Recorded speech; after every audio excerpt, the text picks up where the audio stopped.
विद्यार्थियों, स्वागत है एक बार फिर हमारे इस यूट्यूब चैनल पर। हम पिछले वीडियोज़ में आपको उत्पादन फलन के बारे में पढ़ा के आ चुके हैं। इस वीडियो में मैं आपको समुत्पाद वक्रों के बारे में बताऊंगा। समुत्पाद वक्र क्या होते हैं, समुत्पाद वक्रों को हम किस प्रकार से निरूपण कर सकते हैं, समुत्पाद वक्रों की विशेषताएं क्या होती हैं, समुत्पाद वक्रों की सहायता से हम उत्पादक का संतुलन किस प्रकार से कर सकते हैं। ये सारी चीज़ें आज हम इसके लेक्चर के माध्यम से सीखेंगे।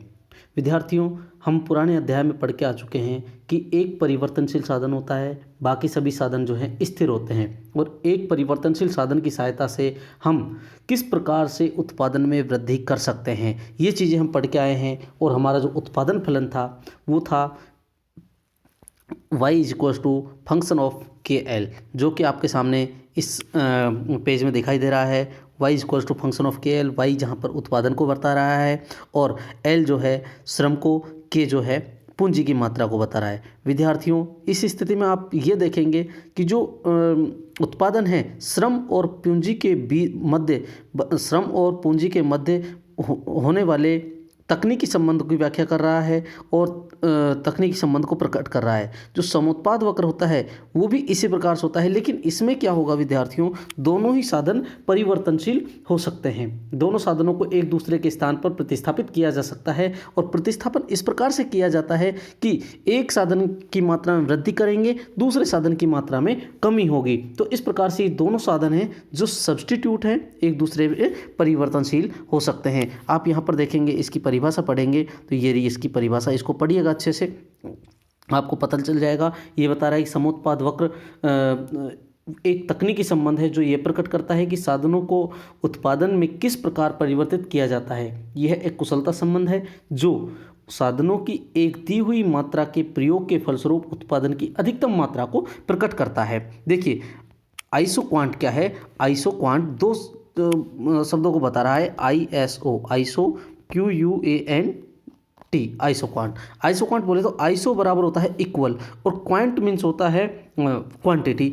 तो एक समान मात्रा पूंजी और श्रम की एक समान मात्रा का जब हम प्रयोग करके किसी भी वस्तु का उत्पादन करते हैं तो हमें दोनों ही उत्पादन के साधनों का इस प्रकार से प्रयोग करेंगे कि हमारे उत्पादन में किसी प्रकार का कोई परिवर्तन नहीं होगा, बल्कि जो उत्पादन है सेम रहेगा, हमारी जो साधनों की मात्राएं हैं उनमें परिवर्तन हो जाएगा। देखिए, इसको हम विभिन्न परिभाषाओं, मान्यताओं के आधार पर समझने चलते हैं। देखिएगा अगला, इसमें देखिए आप परिभाषाएं हैं। परिभाषा अलग अलग अर्थशास्त्रियों के द्वारा दी गई हैं। पहला जो हमारे सामने परिभाषा दी है ये फर्गुसन के द्वारा दी गई। मैं आपको एक चीज़ बता दूं, अपन पुराने अध्याय में जो पढ़ के आए हैं तटस्था वक्र, लगभग तटस्था वक्र के जैसा ही है ये। आप देखेंगे, इसको पढ़ेंगे अच्छे से तो ये लगभग तटस्था वक्र ही है। समुत्पाद वक्र क्या बता रहा है? समुत्पाद वक्र बताता है दो उत्पादन के साधनों के विभिन्न संभव संयोगों को प्रकट करता है जिनसे समान मात्रा में उत्पादन होता है, जबकि तटस्था वक्र हमारा बताता था कि दो विभिन्न वस्तुओं का प्रयोग करने के परिणाम स्वरूप उपभोक्ता को समान संतुष्टि मिलती है। तो इस संतुष्टि के लेवल को और उत्पादन के लेवल में बस इतना ही अंतर है, बाकी और कुछ भी अंतर इसमें नहीं है। देखिए परिभाषा आप देखेंगे, फर्गुसन अर्थशास्त्री हैं, वो कहते हैं, फर्गुसन के अनुसार इसको देखो, समुत्पाद वक्र वह वक्र है जो साधनों के उन सभी संभावित संयोगों को प्रकट करती है जो उत्पादन के एक निश्चित स्तर को उत्पादित करने के लिए भौतिक रूप से समर्थ होते हैं। कहने का मतलब मेरा यह है कि जो ये परिभाषा कह रही है वो कह रही है साधन के उन सभी संभावित संयोगों को प्रकट कर रही है जैसे पूंजी और श्रम के माध्यम से हम कर सकते हैं। एक्स वस्तु की इतनी मात्रा, वाई वस्तु की इतनी मात्रा उत्पादन करने के लिए पूंजी की इतनी मात्रा प्रयोग करेंगे, श्रम की इतनी मात्रा प्रयोग करेंगे, ये सभी इस माध्यम से बताया। वहीं पीटरसन क्या कहते हैं? पीटरसन कहते हैं समुत्पाद वक्र उस वक्र के रूप में परिभाषित किया जा सकता है जो दो परिवर्तनशील साधनों के संभावित संयोगों को, दोनों परिवर्तनशील है, पूंजी और श्रम दोनों ही परिवर्तनशील हैं, उनका एक समान मात्रा में उत्पादन करने के लिए प्रयोग किया जाता है। अगर हम पूंजी और श्रम की मात्रा का प्रयोग करके, दोनों का समान मात्रा में प्रयोग करके 100 टन उत्पादन करें तो आप उसको प्रतिस्थापित करेंगे एक दूसरे के साथ में तो उतना ही उत्पादन होगा। देखिए इसमें कुछ मान्यताएं हमारे सामने हैं। मान्यताएं कौन कौन सी हैं? उत्पादन के दो साधन होंगे, बिल्कुल दो साधन होंगे। कौन कौन से हैं? पूंजी और श्रम, हम इसको यूज़ में ले रहे हैं। उत्पादन की जो तकनीक है वो क्या रहनी चाहिए? कांस्टेंट रहनी चाहिए, किसी प्रकार का कोई परिवर्तन इसमें नहीं होना चाहिए। अगला आप देखेंगे कि साधन है जो विभाज्य हैं, ये देखिए विभाज्य साधन, साधन जो हैं विभाज्य हैं। यह मान लिया गया है कि उत्पादन के साधन विभाज्य हैं, इनको आप छोटे छोटे टुकड़ों में तोड़ा जा सकता है। इसमें कह रहा है तकनीकी प्रतिस्थापन की संभावनाएं हैं, यह मान लेना अनिवार्य है कि दो साधनों के बीच प्रतिस्थापन तकनीकी रूप से संभव है। यह आप देख रहे हैं दो जो साधन हैं उनके बीच में तकनीक संभव है। और लास्ट जो हमारे सामने है वो है कुशल संयोग। कुशल संयोग का मतलब, मेरा कहने का मतलब यह भी मान लिया जाता है कि जो तकनीक प्रयोग कर रहे हैं वो बहुत ही ज़्यादा एफिशिएंट है, कुशल है, और किसी प्रकार का कोई अपन इनएफिशिएंट कॉम्बिनेशन को यूज़ में नहीं कर रहे हैं। चलिए आगे बढ़ते हैं, थोड़ा सा आगे बढ़ते हैं इसकी व्याख्या की तरफ। व्याख्या देखिए, इसमें तालिका की सहायता से भी व्याख्या की हुई है और रेखा चित्र की सहायता से भी व्याख्या की हुई है। हम तालिका पहले देखेंगे तालिका की सहायता से, फिर देखते हैं रेखा चित्र की सहायता से। देखिए विद्यार्थियों, तालिका की सहायता, ये आपके सामने तालिका है। अब तालिका आप देखिए, इसमें आपके सामने पूंजी और श्रम की अलग अलग मात्राएं दे रखी हैं, लेकिन उत्पादन घड़ियों का जो करना है 100 घड़ियों का अपन को उत्पादन करना है। अलग अलग संयोग है, ए संयोग है, बी संयोग है, सी संयोग है, डी संयोग है, 4 संयोग हैं। अब आप देखेंगे शुरुआत में पूंजी की मात्रा 90 है और फिर इसकी मात्रा है जो कम है। ये देखिए आप यहाँ पर, ये जो है श्रम की मात्राएं हैं और ये जो है पूंजी की मात्राएं हैं। अब आप देखेंगे कि जब पूंजी और श्रम दोनों की मात्राओं में परिवर्तन किया जाता है, यहाँ पर देखिए पूंजी की मात्रा जिस प्रकार से धीरे धीरे घटती जा रही है, वहीं श्रम की मात्रा जो है बढ़ती जा रही है, और हमारा जो आपके सामने उत्पादन है वो बिल्कुल परिवर्तन नहीं होता है। तो इस प्रकार से हम कह सकते हैं कि पूंजी और श्रम एक दूसरे के प्रतिस्थापक होते हैं, और प्रतिस्थापन करने के परिणाम स्वरूप इनमें जो उत्पादन है हमारा, उसमें किसी प्रकार की कोई परिवर्तन नहीं होता है। तो अभी आप देखेंगे कि जब हम ये व्याख्या देखिए, इसमें दे रखा है उपरोक्त तालिका से इस प्रकट करती है कि 100 घड़ियाँ पूंजी तथा श्रम के निम्नलिखित संयोगों द्वारा बनाई जा सकती हैं। पूंजी की 90 इकाइयाँ और श्रम की 10 इकाइयाँ। आप देख सकते हैं, आपके सामने ये देखिएगा तालिका में बताया है। जब ये रहा, आप देखिए जब पूंजी की 90 है, ये पूंजी की देखिएगा, पूंजी की जब 90 इकाइयों का प्रयोग किया जा रहा है, तो आप देखिए इसमें श्रम की 10 इकाइयाँ हैं। जब बी संयोग की तरफ चलते हैं तो बी संयोग पर आप जाइए, बी संयोग पर आप देखेंगे कि जो श्रम पूंजी की तो हैं आपके सामने 60 इकाइयाँ और वहीं श्रम की हैं 20 इकाइयाँ आप देख रहे हैं। इसी प्रकार अपन चलेंगे सी संयोग की तरफ, पूंजी घट करके 40 हो गई, ये 30 हो गई, लेकिन हमारा जो उत्पादन है, उत्पादन आप देखेंगे कि ये उत्पादन जो है आपका बिल्कुल कोई चेंज नहीं हुआ है, इसमें 100 का 100 ही यूनिट रहता है। तो ये तो रहा हमारा तालिका की सहायता से व्याख्या। अब हम चल रहे हैं रेखा चित्र की तरफ। रेखा चित्र में आप देखेंगे इससे हम एक्स एक्सिस पर हमने लेबर को ले लिया है, आप देख रहे हैं इसमें एक्स एक्सिस ये रहा, ये आपका एक्स एक्सिस है, इस पर हम लेबर को लिया और यहाँ पर हमने कैपिटल को ले लिया है। जो श्रम है हमारी 10, 20, 30, 40, 50 ये इकाइयाँ ले ली हैं, और कैपिटल की है 10, 20, 30, 40, 50 ये अपनी इकाइयाँ ले ली हैं।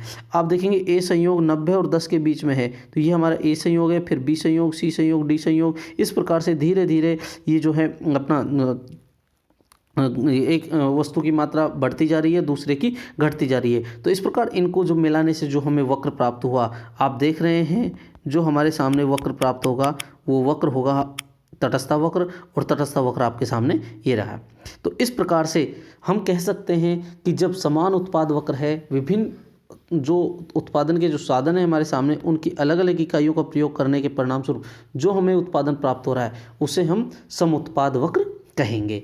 समुत्पाद वक्र का ढलान देखिए, इंपॉर्टेंट चीज़ आप देख सकते हैं इसमें, समुत्पाद वक्र का ढलान ये आप पढ़ेंगे अच्छे से।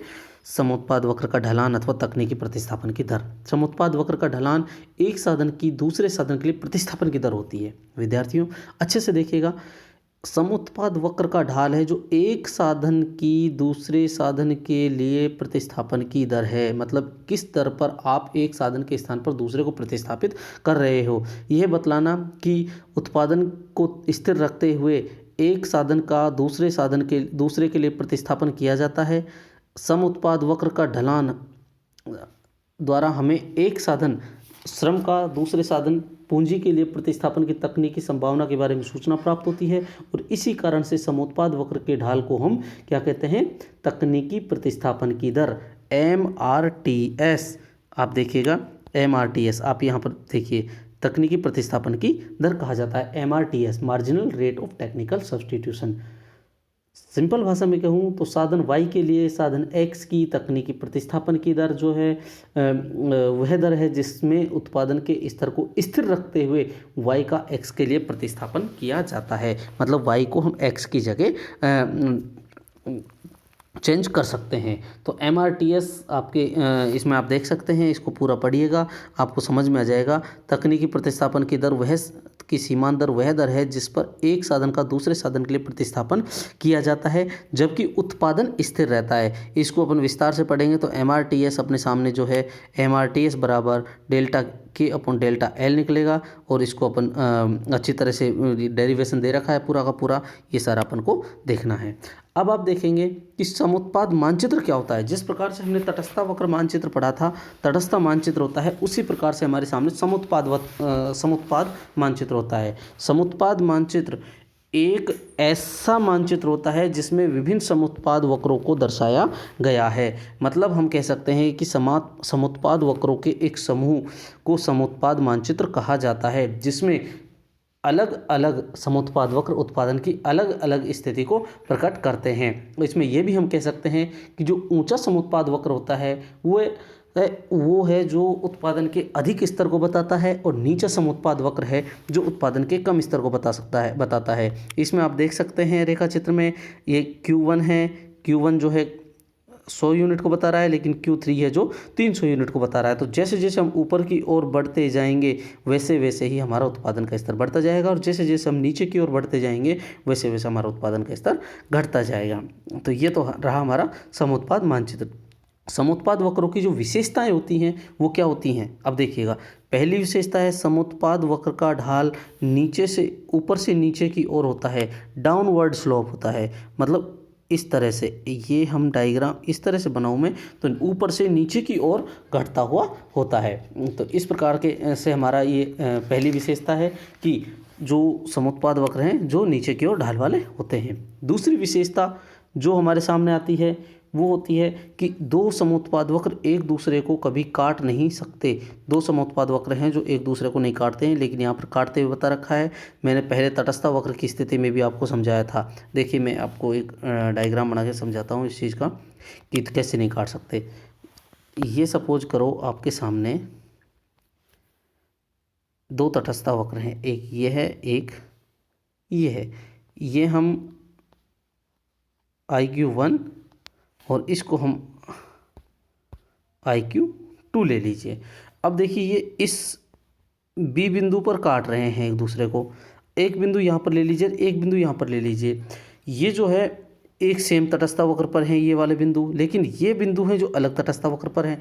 अब आप देखेंगे कि जैसा आपके रेखा चित्र में बता रहा है R और K और R हैं, जो एक S बिंदु से पहले R ज़्यादा मात्रा को बता रहा है लेकिन K कम मात्रा को बता रहा है। S बिंदु के बाद जो है जो IQ1 है ज़्यादा मात्रा को, जबकि IQ2 है जो कम मात्रा को बता रहा है। इस प्रकार से दो तटस्थ वक्र सेम उस स्थिति में एक दूसरे को काट नहीं सकते हैं। अगला है कि जितना ऊंचा तटस्थ वक्र होगा उतनी ही ज़्यादा प्रतिस्थापन की समुत्पाद वक्र जितना ऊंचा होता है उत्पादन की उतनी ही ज़्यादा मात्रा होती है। आपके चौथे नंबर की विशेषता बता रही है। पांचवी है साधनों के प्रतिस्थापन की सुगमता का ज्ञान। इसमें से हमें ये पता चल जाता है कि उत्पादन कहाँ करना होता है। और चौथा लास्ट है जो इसका वो है रिजलाइंस। रिजलाइंस आपके सामने है। रिजलाइंस उस क्षेत्र को बताती है जो इकोनॉमिक जोन और अनइकोनॉमिक जोन रिज रेखाएं विभिन्न उत्पादन रेखाओं के उन बिंदुओं को मिलाती हैं जो उत्पादन की आर्थिक सीमाएं निर्धारित करते हैं। मतलब कहाँ उत्पादन हो सकता है और कहाँ उत्पादन नहीं हो सकता। तो इस प्रकार से हमारे सामने रिज लाइन्स हैं। तो इस प्रकार हम कह सकते हैं कि जो तटस्थ वक्र है वो विभिन्न समुत्पाद वक्र है विभिन्न प्रकार की विशेषताओं को अपने आप में समेटे हुए होता है। तो आज के लेक्चर में हम इतना ही करेंगे। अगले लेक्चर में हम समलागत रेखा के बारे में, समुत्पाद वक्रों और तटस्थ वक्र के बीच में क्या अंतर होता है, विस्तार पथ क्या है, विस्तार समुत्पाद वक्र की सहायता से अपने पैमाने के प्रतिफलों को देखेंगे और फिर उसके बाद में हम उत्पादक का संतुलन की व्याख्या करेंगे। नमस्कार।